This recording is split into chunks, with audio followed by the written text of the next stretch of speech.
Moi, je voudrais rapidement intervenir sur les propos qui viennent d'être dits là, sur les institutions. Moi, je rappelle qu'il y a empilement de structures depuis une vingtaine d'années, que chaque gouvernement a créé sa structure, mais n'a pas fait l'évaluation des autres structures. Ça, c'est un premier point. On prend les ARH transformés en ARS. Il y avait normalement un comité national pour piloter et redescendre sur le terrain. Le comité a disparu, ou en tout cas, il n'a jamais été réuni depuis, moi je me souviens la dernière fois, 2014. Hein. Bon.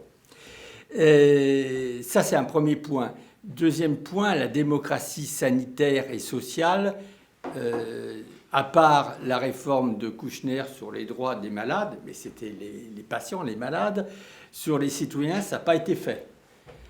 Ça a été réclamé. Alors on a rentré dans les conseils d'administration des ARS les élus, mais on n'a pas fait rentrer les citoyens.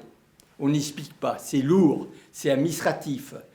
Et on ne descend pas au niveau des collectivités locales. Donc si bien que le problème qui devrait être réglé après accord national du gouvernement qui prend les mesures, comme tu disais, mais qui devrait être réglé au niveau local, ne l'est pas. Et on l'a vu avec retard. Les premiers signes de la pandémie, moi je ne suis pas médecin, hein, mais j'ai travaillé avec Didier Houssin, j'étais contrôleur général là-bas, on a mis des règles sanitaires. Ils les ont perdues. C'est incroyable. La DGS a perdu les règles. C'est bien que Salomon, il est parti de rien. Les masques, il y en avait. Moi, j'en ai visé. Ils n'ont jamais été utilisés. Ils étaient empaquetés. Donc, utilisables. Personne ne savait parce qu'il y a eu un turnover de responsables. Ils sont partis, bon, etc.